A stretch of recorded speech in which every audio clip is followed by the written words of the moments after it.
Hello प्यारे साथियों, आप सभी का स्वागत है यूट्यूब के इस प्लेटफॉर्म पर। और आज की वीडियो में हम लोग जो हमारा क्लास 10th की केमिस्ट्री है उसका लास्ट जो हमारा चैप्टर है प्राकृतिक संसाधन, उसकी शुरुआत करेंगे। तो चलिए आज की वीडियो में हम लोग हमारा जो लास्ट केमिस्ट्री का जो अंत भला तो सब भला वाला सिस्टम है, तो लास्ट हमारा चैप्टर इसको भी कंप्लीट कर लेते हैं। तो लास्ट जो हमारा चैप्टर है यह है प्राकृतिक संसाधन का प्रबंधन। सबसे पहले समझिए प्राकृतिक संसाधन क्या है, या समझते हैं संसाधन क्या है। दुनिया में जो भी चीज़ है जिसका निर्माण मनुष्यों के या दुनिया में ऐसा कोई भी पदार्थ या वस्तुएं जो मानव के लिए उपयोगी है उसे हम लोग संसाधन कहते हैं। ओके, अब मानव के लिए ऐसा उपयोगी पदार्थ जो हमें प्रकृति देता है उसे प्राकृतिक संसाधन कहते हैं। जैसे कि भूमि, जल, हवा, सूर्य का प्रकाश जो है यानी सौर ऊर्जा, ये सब क्या है, हमारा प्राकृतिक संसाधन है। अब इसमें इसी का हम लोग प्रबंधन देखेंगे। तो सबसे पहले हमारा जो टॉपिक है वो है क्योटो सम्मेलन, इसको देखते हैं। क्योटो सम्मेलन कब हुआ? तो 1997 यानी 1997 ईस्वी में क्योटो सम्मेलन हुआ। यह एक अंतर्राष्ट्रीय सम्मेलन था। अंतर्राष्ट्रीय का मतलब जिसमें अलग अलग देश भाग लेंगे। तो इसमें टोटल 141 देश जो थे वो भाग लिए थे। अब इसमें हुआ क्या? तो हमारा जो ग्रीन हाउस गैस है, ग्रीन हाउस गैस का मतलब एक ऐसा गैस जो हमारे तापमान को बढ़ाता है वातावरण में। जैसे कि CO2 एक क्या है, ग्रीन गैस है। तो इसी तरह का प्रमुख 6 गैस जो था, प्रमुख कितने गैस? 6 गैसों के उपयोग को सीमित करने का जो है प्रावधान लिया गया। यानी कि ऐसे ऐसे जो गैस हैं इसके उपयोग को आप सीमित करिए, क्योंकि अगर ये ज़्यादा हुआ हमारे वातावरण में तो कहीं ना कहीं ये वातावरण के तापमान को बढ़ा देगा, जो कि एक तरह का क्या, वैश्विक उष्मीकरण को जन्म देगा, या जिसको ग्लोबल वार्मिंग के नाम से हम लोग जानते हैं। इस तरह की घटनाएँ हमारे वातावरण में देखने को मिलेगी। तो इसी पर हम लोग क्या किए थे, जो क्योटो सम्मेलन हुआ था ये कहाँ पर हुआ था? क्योटो, जो कि जापान का एक क्षेत्र है, वहाँ पर हुआ था 1997 में। जो कहा कि ग्रीन हाउस गैस जो है, जिसमें प्रमुख कितने गैसों को उसने लिया? 6 गैसों को कहा उसके उपयोग को सीमित कीजिए, अन्यथा हमारे वातावरण में वैश्विक उष्मीकरण जैसी प्रदूषणकारी चीज़ें देखने को मिल सकती है। इसमें टोटल 141 जो देश था वो शामिल हुआ था। तो पहला हमारा जो टॉपिक था क्योटो सम्मेलन या क्योटो प्रोटोकॉल, वो यही था। नेक्स्ट हमारा है उत्सर्जन संबंधी मानदंड। उत्सर्जन संबंधी मानदंड क्या थे उसको हम लोग देखते हैं। छोटा छोटा टॉपिक है, एक्चुअली ये सब भूगोल वाला है, केमिस्ट्री में नहीं होना चाहिए पर है तो क्या करें। नेक्स्ट हमारा उत्सर्जन संबंधी मानदंड। तो उत्सर्जन संबंधी मानदंड में आपको उतना नहीं ध्यान में रखना है, सिर्फ ये ध्यान में रखना है कि जो वाहनों या कारखानों के उत्सर्जी पदार्थ हैं, उत्सर्जी गैसें हैं, उस पर नियंत्रण लाने के लिए जो एक मानदंड चलाया गया। मानदंड में क्या था? तो मानदंड में था यूरो एक क्या मापदंड करता है, मतलब मापता है कि कितना प्रदूषण फैला रहा है कोई भी हमारा जो वाहन या कल कारखाना का उत्सर्जी गैस है। तो यूरो 1 से लेकर 1, 2, 3 और 4 यूरो थे जो क्या थे, मानदंड थे किसके? उत्सर्जन संबंधी। किस चीज़ का उत्सर्जन? तो वाहनों या कल कारखानों के उत्सर्जी गैस। अब उत्सर्जी ये गैस जो है ये कहीं ना कहीं हमारे लिए क्या, प्रदूषणकारी ही थे। तो उत्सर्जन संबंधी मानदंड में आपको याद रखना है कि जो भी वाहनों थे या कल कारखानों के गैसें थे, उत्सर्जी गैस, उससे प्रदूषण हो रहा था। तो उसमें प्रदूषण की क्या मात्रा है, इस चीज़ को मापने के लिए 4 तरह के यूरो काम में लाए गए, 1, 2, 3 और 4। बस इतना आपको क्या करना है, उत्सर्जन संबंधी मानदंड में ध्यान में रखना है। नेक्स्ट अब हम लोग देखते हैं Ganga action plant. Ganga action plan यानी योजना। तो गंगा एक्शन प्लान या इसी को GAP पहला वर्ड सब लेंगे तो ये जो है ये कब हुआ था? तो ये 1986 में हुआ था। तो ये कब हुआ था? 1986 में। ये आपको क्या करना है, ध्यान में रखना है। तो ये क्या था? गंगा एक्शन प्लान जो था, गंगा एक्शन प्लान में कहा गया कि जो गंगा नदी है हमारी उसको एकदम साफ़ करेंगे। कहाँ से कहाँ तक लेकर? ऋषिकेश से लेकर कहाँ तक? कोलकाता तक जो है गंगा नदी में जो भी गंदगी है उसको क्या करेंगे, साफ़ करेंगे। और इसके लिए क्या किया था, इसके लिए 300 करोड़ से भी ज़्यादा रुपया लिया था। इसके लिए बोला कि 300 करोड़ से अधिक रुपया हम लोग क्या करेंगे, खर्च करेंगे। होगा तो होगा, लेकिन हम क्या करेंगे, हमारी जो पवित्र नदी मानी जाती है गंगा नदी, उसको हम लोग क्या करेंगे, उसकी सफाई करेंगे। एक्चुअली इस तरह की जो नदी है हमारी गंगा नदी, जिसे पवित्र कहते हैं, ये प्रदूषण कैसे होता है उसको आप समझिए। खैर हम लोग साफ़ तो कर ही लेते हैं और ये हमारा कारगर भी सिद्ध हुआ, साफ़ हम लोग किए भी। एक्चुअली देखो नदी के प्रदूषण का कारण क्या होता है, प्रदूषण का कारण, गंगा नदी हमारी क्या है, पवित्र नदी मानी जाती है। और लेकिन उसके आसपास देखो, आसपास के शहर से जो मलमूत्र था वाहित मल के रूप में, मलमूत्र गंगा नदी में बहाना, या फिर पशुओं का क्या, पशु अगर मर गया तो पशुओं को फेंक देना, पशुओं को फेंक देना, मृत पशु लिख दीजिएगा, नहीं तो जिंदा कौन फेंकता है। ये सब आप अपने मन से लिख सकते हैं। या पशुओं का स्नान कराना, या लाश जो होता है हमारा, लाशों का अंतिम संस्कार करना, लाशों का पवित्र है तो सब स्वर्ग में भेजने के लिए अंतिम संस्कार करता है, लाशों का संस्कार कर्म, ये सब हो गया। ये सब तो हो गया छोटा मोटा। अब जैसे बड़े बड़े चीज़ों की बात करें, उद्योगों का मल इसी में बहाया जाता था, उद्योगों का अपशिष्ट, जो कल कारखाने हैं उसका अपशिष्ट हो जाएगा, है ना। ये सभी क्या है, या नदी के किनारे जो शौच करते हैं, नदी किनारे शौच, ये सब कहीं ना कहीं नदियों को क्या करता था, प्रदूषित करता था। तो अगर प्रदूषण से बचाना है तो मलमूत्र जो हम उसमें बहा देते हैं, वाहित मल से जो आता है, उसको बंद कीजिए, पशुओं को उसमें नहीं फेंकिए, मरने के बाद पशुओं को स्नान नहीं कराइए, उसमें लाशों का संस्कार थोड़ा रोकिए, दूसरे तरह की संस्कार हम लोग देखें। और जो है उद्योगों का अपशिष्ट जो है उस पर भी आपको ध्यान देना है कि उसमें नहीं दे, या उसमें देंगे तो उससे पहले उदासीन कर लीजिए। और नदी किनारे शौच तो करना ही नहीं चाहिए, पता नहीं क्यों करता है सब। एक्चुअली ये मल वाला जो जल होता है ना, मल तो आप लोग समझ ही रहे हैं, गंदगी, हमारा जो क्या उत्सर्जी पदार्थ है।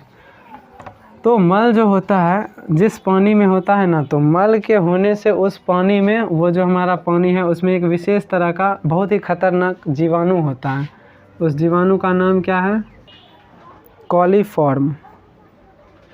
उस जीवाणु का नाम है कॉलीफॉर्म। तो ये कॉलीफॉर्म जो है ये एक विशेष प्रकार का जीवाणु है। ये अगर हमारे शरीर में आ गया तो पेट और आंत संबंधी बहुत सारा खतरनाक बीमारी हमारे अंदर कर देता है।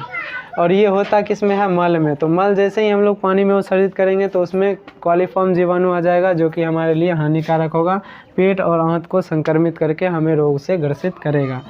तो ऐसा देखा जाता है कि जो पीने वाला पानी है उसमें कितना कॉलीफॉर्म आप पसंद करेंगे, तो पीने वाले पानी में तो शून्य, जो भी रहेगा तो हमें क्या पिएंगे तो अंदर जाएगा और पेट में क्या करेगा, पेट और आंत में संक्रमण करेगा, जो हमारे लिए बहुत ही नुकसानदायक है। तो पीने के पानी में तो कॉलीफॉर्म की संख्या 0 होनी चाहिए। लेकिन ऐसा माना जाता है कि जो हमारा स्नान करने वाला पानी है तो उसमें 100 ml पानी में 200 से कम कॉलीफॉर्म है तो चल सकता है, कॉलीफॉर्म है तो चल सकता है। ऐसे तो नहीं है तो बहुत अच्छा है, लेकिन है तो भी चल सकता है, लेकिन किससे, 200 से कम। लेकिन आजकल जो हमारा गंगा नदी है ना, उसका पानी लीजिएगा ना तो 100 ml में 500 से भी अधिक कॉलीफॉर्म जीवाणु होता है, तो जो कि क्या है, नुकसानदेह है। यानी ये प्रदर्शित कर रहा है कि गंगा जल अभी भी क्या है, बहुत ही प्रदूषित है। तो उसी की सफाई के लिए हमारा गंगा एक्शन प्लान चला था 1986 में, जिसमें कि हम लोग ऋषिकेश से कहाँ तक, कोलकाता तक गंगा की सफाई का टेंडर लिए थे, जिसमें ऐसा माना जाता था कि 300 करोड़ से भी ज़्यादा रुपया लग सकता है। नेक्स्ट अब हम लोग देखते हैं अपशिष्ट प्रबंधन। अपशिष्ट प्रबंधन। तो अपशिष्ट आपको पता ही है क्या, कूड़ा कचरा जो है हमारा। तो अपशिष्ट प्रबंधन के लिए जो व्याकरणविद थे, ऐसे लोग जो हमारे पर्यावरणविद जो थे, पर्यावरणविद, यानी ऐसे लोग जो हमारे पर्यावरण को सुरक्षित रखना चाहते हैं, वो लोग जो थे उन्होंने 3R का फार्मूला दिया। 3R फार्मूला, 3R फार्मूला में क्या था? पहला R, दूसरा R और तीसरा R। इसको समझिए। तो पहला R से था क्या? रिड्यूस। पहला R से क्या होता है? रिड्यूस। दूसरा R से क्या होता है? रिसाइकल। और तीसरा R से होता है देखो, दूसरा से होता है रिसाइकल और तीसरा से होता है रीयूज, यानी पुनः उपयोग। पुनः उपयोग। और ये क्या हो जाएगा? पुनः निर्माण। पुनः निर्माण। और ये क्या हो जाएगा? कम उपयोग। रिड्यूस का मतलब कम उपयोग। तो एक्चुअली पर्यावरणविदों ने जो अपशिष्ट प्रबंधन के लिए हमारे लिए जो काम किए, उन्होंने 3 फार्मूला दिया। पहला कि ऐसा पदार्थ जो क्या अपशिष्ट पदार्थों को निष्पादित करता है, जैसे प्लास्टिक हो गया हमारा, है ना, कूड़े कचरा हो गया, उसमें कहा कि ऐसे पदार्थों का कम से कम उपयोग कीजिए। यानी पहला फार्मूला हमारा क्या है? रिड्यूस, यानी ऐसे पदार्थ जिससे प्रदूषणकारी पदार्थ उत्पन्न होते हैं उसका उपयोग कम से कम कीजिए। दूसरा है पुनः निर्माण, यानी रिसाइकल। रिसाइकल या पुनर्चालन इसको बोल सकते हैं, पुनः निर्माण या पुनर्चालन। ये कहता है कि जो हमारा पदार्थ है उसका आप क्या कीजिए, फिर से अगर उपयोग कर पा रहे हैं तो फिर से कीजिए। जैसे कि हमारा कुछ गीला कचरा होता है और कुछ क्या होता है? सूखा कचरा। तो सूखा में जनरली हमारा क्या? प्लास्टिक, जो हमारा लिफाफा है यानी पन्नी, वो सब आता है। तो लिफाफा या पन्नी का हम लोग पुनः उपयोग कर सकते हैं, रिसाइकल उसका कर सकते हैं, यानी पुनर्निर्माण। लेकिन पुनर्निर्माण में एक्चुअली होता क्या है ना कि इसमें ज़्यादा ऊर्जा लगता है, तो इसीलिए सजेस्ट बाद में ये भी किया गया कि इसका उपयोग कम से कम कीजिए, प्लास्टिक वगैरह का, क्योंकि उसमें ऊर्जा लग जाएगा, फिर ऊर्जा देने के चक्कर में हमारा क्या आर्थिक हानि भी हो सकता है। लेकिन गीला कचरा जो है, इससे जो है आगे चल के क्या कुछ बनाया जा सकता है, जैसे खाद हमारा बन सकता है, जैविक खाद, जो कि क्या कंपोस्ट की तरह काम करेगा। तो रिसाइकल का मतलब है जो हमारे अपशिष्टकारी पदार्थ हैं उसको अलग उपयोगी पदार्थ में बदलना ही क्या कहलाता है? रिसाइकल कहलाता है। यानी प्लास्टिक, कागज़, कांच आदि से नई वस्तुएं तैयार करना क्या कहलाता है? रिसाइकल कहलाता है। या जो हमारा गीला कचरा है कहाँ से आता है? रसोई घर से मोस्टली, तो उससे जैविक खाद बनाना। नेक्स्ट हमारा क्या? रीयूज। रीयूज का मतलब होता है पुनः उपयोग। जैसे हमारा लिफाफा है यानी पन्नी, तो लिफाफा अब देखो पुनः उपयोग बहुत ही कारगर है। क्यों? क्योंकि इसमें ऊर्जा नहीं लगता है, किसके तरह? रिसाइकल के तरह। तो जैसे हमारा लिफाफा है तो इसको उलट कर उपयोग हम लोग कर सकते हैं। तो जैसे एक तरफ भीग गया है तो उसको पलट करके हम उसका रीयूज कर सकते हैं, तो वो उसमें ऊर्जा भी नहीं लगेगा और उसका प्रॉपर हम लोग उपयोग भी कर लेंगे। जैसे स्नान घर का जो हमारा पानी है, जैसे स्नान घर का पानी है, स्नान घर का पानी, तो इस पानी से अगर हम लोग सिंचाई करते हैं तो इसी का रीयूज हो रहा है, यानी सिंचाई हम लोग कर ले जा रहे हैं और उतना हमारा खर्चा भी बच रहा है। जैसे पुराने लिफाफे को हम लोग पलट कर लेते हैं, जैसे अचार, जेली आदि के जो खाली डब्बे होते हैं, उससे देखो अचार पहले रखे थे, अब उसका डब्बा अचार मान लीजिए ख़त्म हो गया, तो उसका डिब्बा या डब्बा जो है वो खाली है, तो इसी में दूसरा पदार्थ आप रखिए तो वो भी या रीयूज के अंतर्गत आ जाएगा। तो इस तरह से हम लोग अपशिष्ट का प्रबंधन 3R फार्मूला की मदद से करते हैं। हम लोग देखते हैं वन्य और वन्य जीव। वन्य आपको पता ही है हमारा एक क्या बहुत ही अच्छा प्राकृतिक संसाधन है, अगर वन नहीं तो हम नहीं, ऐसा नारा आपने सुना भी होगा। तो अब हम लोग देखते हैं वन्य और वन्य जीव नाम के टॉपिक को, वन्य और वन्य जीव। आइए तो समझते हैं। तो देखो वन से हमें बहुत सारा चीज़ मिलता है। पहले हम लोग वन की बात करते हैं। तो वन से हमें बहुत सारा चीज़ मिलता है, जैसे भोजन, जलावन, है ना, जैसे औषधि लिख देते हैं, जैसे भोजन हो गया, जलावन या जलावन को ईंधन बोल सकते हैं, ईंधन या औषधि हमारा जो हो गया, ये सब मिलता है वन से। और भी हमें बहुत सारा चीज़ मिलता है, जैसे वर्षा, वन जो है वो वर्षा को आकर्षित करता है, ये बात आपको पता होगा। तो वन क्या होता है? वर्षा को आकर्षित करता है, आकर्षित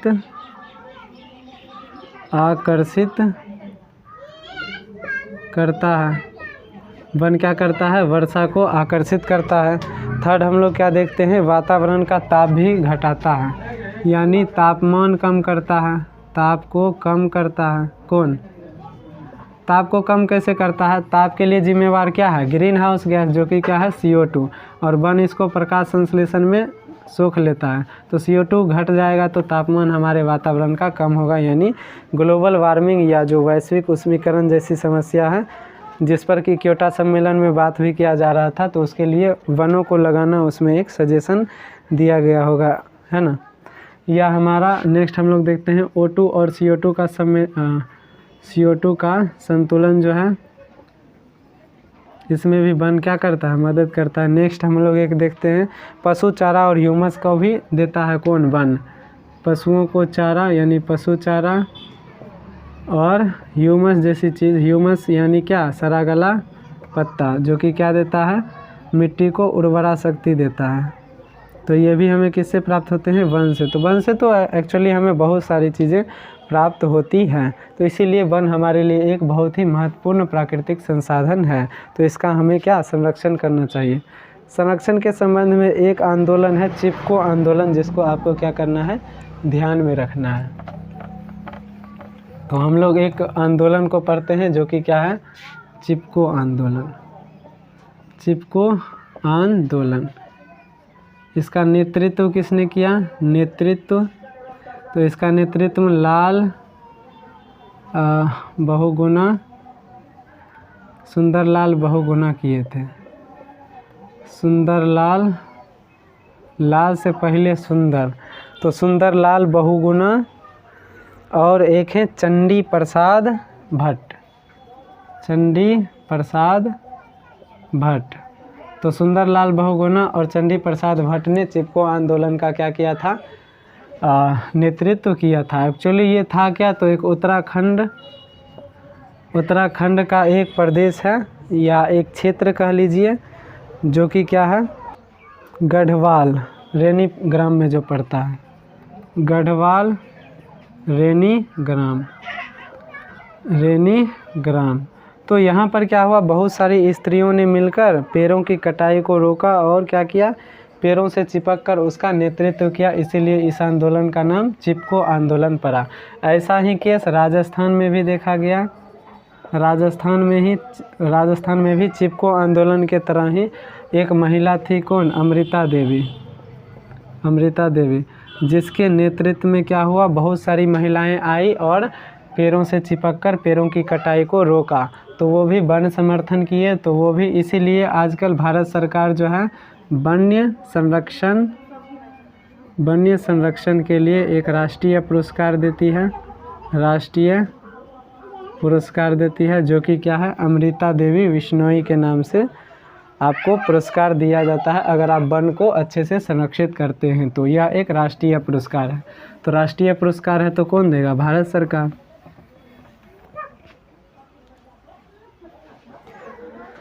अब वन्य जीव के बारे में आप क्या? तो वन के बारे में तो हम लोग देख लिए वन। अब हम लोग वन्य जीव यानी वन में रहने वाले जीव के बारे में क्या जानते हैं? तो देखो, वन में रहने वाले जीवों से हमको औषधि, मांस वगैरह तो मिलता ही है, उसका दांत है ना, उसका खाल, ये सब का अवैध शिकार किया जाता था, क्योंकि ये सब बहुत ही महंगे बिकते हैं। तो इस सब का अवैध शिकार पर भी हमारे सरकार ने क्या किया? रोक लगाने का प्रयास किया, इत्यादि यानी ETC। तो ये सब वन्य जीवों से हमें प्राप्त होते हैं, जो कि अवैध शिकार के लिए मतलब इसी सब चीज़ों का इस्तेमाल किया जाता था, जो काफ़ी महंगे वो लोग बेचते हैं और अच्छा खासा अर्निंग करते हैं। लेकिन इसमें क्या होता है? हमारा जो वन्य जीव है उसका जीवन संकट में पड़ जाता है। वन्य जीव हमारे लिए बहुत ही आवश्यक है, क्योंकि हमारे खाद्य श्रृंखला का वो एक क्या है? अंग है। ओके, अब देखिए वन्य जीव जो है, निर्वनीकरण जब हुआ यानी वनों की अंधाधुंध कटाई, निर्वनीकरण, तो निर्वनीकरण के प्रभाव में आकर वनों की जब अंधाधुंध कटाई हुई, तो हमारे वन्य जीवों का आवास जो है, यानी वो जहाँ रहते थे आवास, वो संकट में आ गया। वो वन में रहते थे और वनों की कटाई हो रही है यानी निर्वनीकरण हो रहा है, तो उनका आवास संकट में आ गया, जिससे के कारण देखा गया कि क्या उनका जो संख्या है वो घटने लगा है। तो 1970 यानी 1970 ईस्वी में हमारा जो देश था, इसको वन्य जीव एवं प्राकृतिक संरक्षण वर्ष के रूप में मनाया था। ये भी एक इम्पॉर्टेंट चीज़ हो जाता है। वन्यजीव एवं प्रकृति संरक्षण वर्ष के रूप में मनाया था। तो ये बात आपको ध्यान में रखना है कि वन्यजीव और प्रकृति संरक्षण वर्ष कौन सा है, तो 1970। और हम लोग वन को यानी वन्यजीव को बचाने के लिए एक परियोजना चलाए थे, बाघ परियोजना। किसको बचाने के लिए, नामे में है बाघ, तो किसको बचाने के लिए, एक वन्यजीव स्पेशल बाघ को बचाने के लिए, जो कि हमारा कारगर भी सिद्ध हुआ था। नेक्स्ट अब हम लोग एक टॉपिक को देखते हैं, जल का संरक्षण और प्रबंधन। तो जल का उपयोग कहाँ है, तो जब भी हम सोकर उठते हैं वहाँ से लेकर जब तक हम सोते हैं तब तक जल का ही उपयोग हम लोग करते हैं। सुबह सुबह ही हम लोग लोटा लेकर चल देते हैं शौच क्रिया में, तो वहाँ भी हमको जल का ही पड़ता है। उसके बाद हम लोग स्नान करते हैं, मुंह धोते हैं, बर्तन या कपड़ा जो धोते हैं, कपड़ा धोने में, तो ये सब में क्या जल का ही उपयोग हम लोग करते हैं। इसके अलावा जैसे सिंचाई हो गया, यानी खेत पटाना, तो सिंचाई हो गया, है ना। जैसे कि आपका क्या जल विद्युत उत्पादन हो गया, जल से विद्युत उत्पादन, जल ऊर्जा जिसको बोलते हैं, तो जल विद्युत उत्पादन। जैसे कि आपका मछली पालन हो गया, मछली पालन या इसी को मत्स्य पालन भी बोलते हैं। जैसे मछली पालन, जैसे जल यातायात माने जल में नाव वगैरह जो चलाते हैं वो जल यातायात के अंतर्गत आता है। तो ये सब जो है हमारे लिए, ये सब क्या है, जल के उपयोग को दर्शाता है कि जल हमारे लिए क्या कितना इम्पोर्टेंट है। तो इसीलिए अब हम लोग जल के बारे में तो देख ही लिए कि जल हमारे लिए कितना उपयोगी है, तो इसका संरक्षण भी क्या बहुत ही ज़रूरी है। जल ऐसा कहा जाता है, सागर कितना मेरे पास है फिर भी मेरे जीवन में प्यास है, यानी सागर का जल बहुत सारा है। पृथ्वी पर कितना 71% जल है, पृथ्वी का 71% भाग क्या है, जल ही है। फिर भी पीने के लिए जो हमारा जल है वो लगभग 3% ही है। 3% जल ही हम लोग क्या पी पाते हैं, यानी पीने योग्य पानी का बहुत ही कम है। इसीलिए कहा जाता है सागर का जल कितना मेरे पास है फिर भी मेरे जीवन में क्या है, प्यास है। तो अब हम इसके अंतर्गत एक पढ़ते हैं, क्या है, कुल। एक कुल परियोजना है जिसको हम लोग पढ़ते हैं। कुल परियोजना कहाँ पर हुआ था, तो हिमाचल प्रदेश में। इसके बारे में ज़्यादा नहीं जानना है, ये बस याद रखिए कुल परियोजना हिमाचल प्रदेश में हुआ था। और ये पहाड़ी जो जल है उसका संरक्षण का एक तरीका है, पहाड़ी जल का संरक्षण का एक क्या तरीका है, बस इतना ध्यान में रखिए आप। तो कुल्ल के बारे में क्या जाने कि हिमाचल प्रदेश में पहाड़ी जलों के संरक्षण का या उसके उपयोग का एक क्या है तरीका जो है वो क्या है, कुल्ल है। नेक्स्ट हम लोग बांध के बारे में क्या जानते हैं। बांध आप लोग जानते होंगे कि बांध जब बनता है तो जैसे कि बाढ़ को रोकना, या बहुत सारे बांध का मतलब होता है उसको क्या बोल सकते हैं, बहुउद्देशीय परियोजना, यानी बहुत सारे उद्देश्यों को एक बार समझकर जैसे बांध बना लिए तो एक उद्देश्य नहीं होगा। जैसे कि बाढ़ से बचाव, जैसे बिजली उत्पादन, जैसे मछली पालन, यातायात व्यवस्था। तो देख रहे हैं एक उद्देश्य नहीं है, बहुत सारा उद्देश्य है। इसीलिए बांध को हम लोग जो है बहुउद्देशीय परियोजना के अंतर्गत भी पढ़ते हैं। तो बांध में मुख्य रूप से सिंचाई, बिजली उत्पादन ये सब काम होते हैं। तो इसी में आपको याद रखना है कि इंदिरा गांधी नहर, ये जो बांध है ये कहाँ पर है, राजस्थान में है। नेक्स्ट आपको क्या ध्यान में रखना है, टिहरी बांध,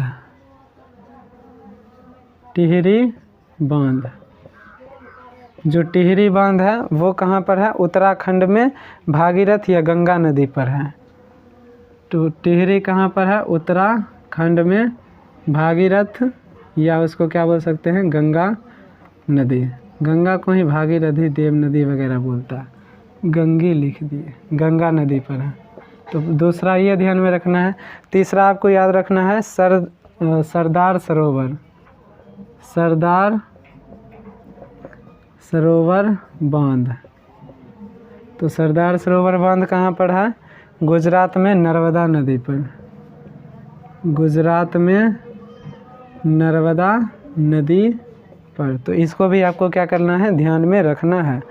अब हम लोग जो प्राकृतिक संसाधन है बहुत ही इम्पोर्टेंट कोयला और पेट्रोलियम, उसकी बात करते हैं।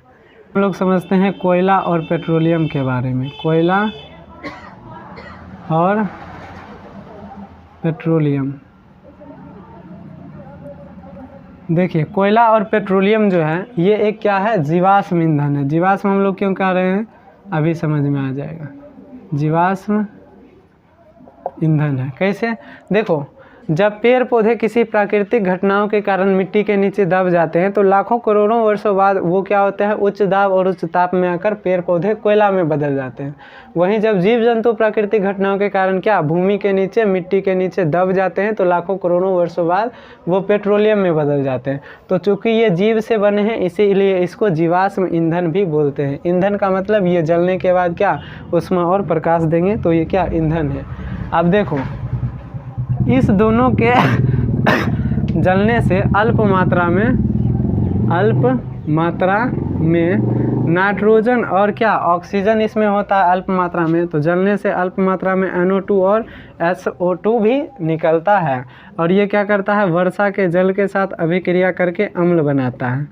ये बनाता है नाइट्रिक अम्ल HNO3 और ये बनाता है सल्फ्यूरिक अम्ल H2SO4। तो यही जब गिरता है तो इसको अम्ल वर्षा के नाम से हम लोग जानते हैं। ये भी आपको बता रखे थे। तो कोयला और पेट्रोलियम का जो है दहन जो है कहीं ना कहीं अम्ल वर्षा को भी क्या अम्ल वर्षा को भी बढ़ावा देता है। तो इसको भी आपको क्या ध्यान में रखना है। नेक्स्ट देखो, कोयला या पेट्रोलियम के जलने से CO2 गैस बनता है और CO2 आपको पता है कौन सा गैस है? ग्रीन हाउस गैस, यानी ग्रीन हाउस गैस।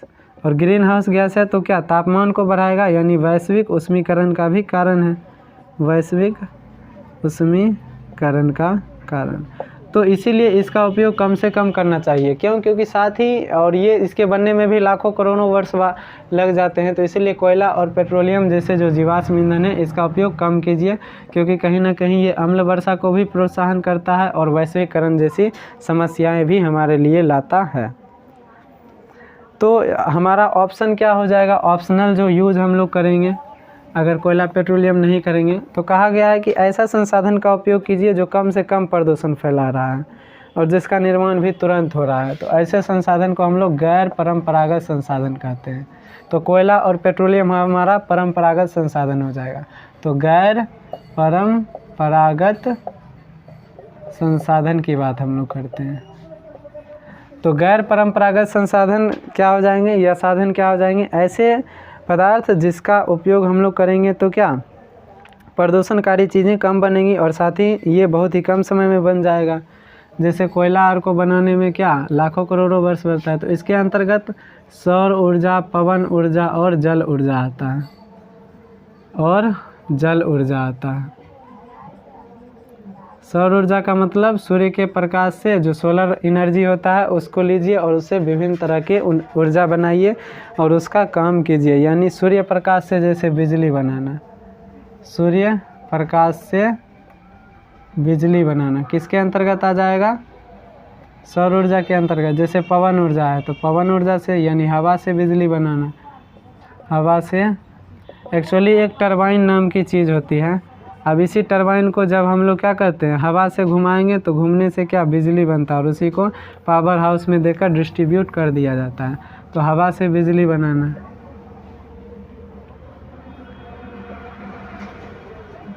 जैसे जल ऊर्जा है तो जल से बिजली बनाना, जल की धारा जो है जल धारा से बिजली बनाना। तो ये जो बिजली एनर्जी हमारा बन रहा है इसका हम लोग उपयोग कर सकते हैं। अब पवन एनर्जी की बात करें तो ये वाला जो है तमिलनाडु में लगभग कितना 850 यानी 850 मेगावाट का ऊर्जा जो है वो पवन ऊर्जा से ही बनाया जाता है। इसलिए आज पूरे विश्व में भारत तीसरे स्थान पर आता है पवन ऊर्जा के क्षेत्र में। तीसरा स्थान है पूरे विश्व में किसका? हमारे भारत का। अब हमारा जो कृत्रिम उपग्रह है, जैसे कि प्राकृतिक उपग्रह तो पृथ्वी का कौन है? चंद्रमा है। और कृत्रिम उपग्रह जो हम लोग भेजते हैं, जो मौसम वगैरह की जानकारी देता है, उसके लिए भी जो ऊर्जा बनता है वो सोलर पैनल से ही बनता है। सोलर पैनल जो कि सौर ऊर्जा का क्या है? एक उपयोग है। तो इस तरह के ऊर्जा का जब हम उपयोग करेंगे तो ये गैर परंपरागत संसाधन के अंतर्गत आएंगे और इसके उपयोग से हमें उतना क्या प्रदूषण भी नहीं फैलेगा। इसी के लिए इसी चीज़ को गैर परंपरागत संसाधन के उपयोग को बढ़ाने के लिए या इसके उपयोग का जो नियमन होता है उसको करने के लिए 1992 में यानी 1992 में क्या हुआ है, हमारा जो सरकार है भारत सरकार, वो गैर परंपरागत ऊर्जा स्रोत मंत्रालय की स्थापना किया था।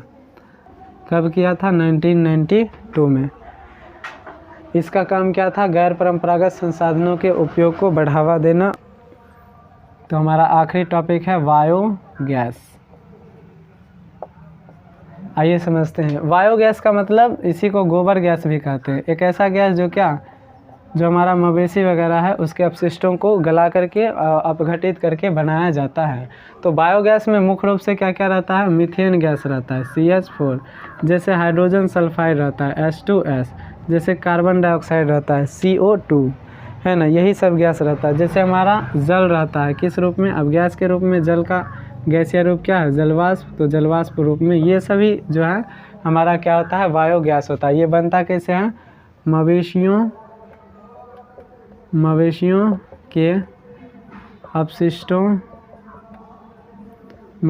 के अपशिष्टों के अपघटन से जो है बायोगैस का निर्माण किया जाता है। आजकल ग्रामीण क्षेत्रों में यानी गाँव में बायोगैस को ही ईंधन के रूप में उपयोग में लाया जा रहा है। तो ये ईंधन का एक स्रोत भी हो जाएगा हमारे लिए, है ना। तो इसी के साथ हमारा जो चैप्टर है वो क्या कंप्लीट होता है। तो केमिस्ट्री की जो बुक थी हमारी क्लास 10th की, उसको हमने कंप्लीट कर लिया। मिलते हैं नेक्स्ट वीडियो में, तब तक के लिए जय हिंद, वंदे मातरम।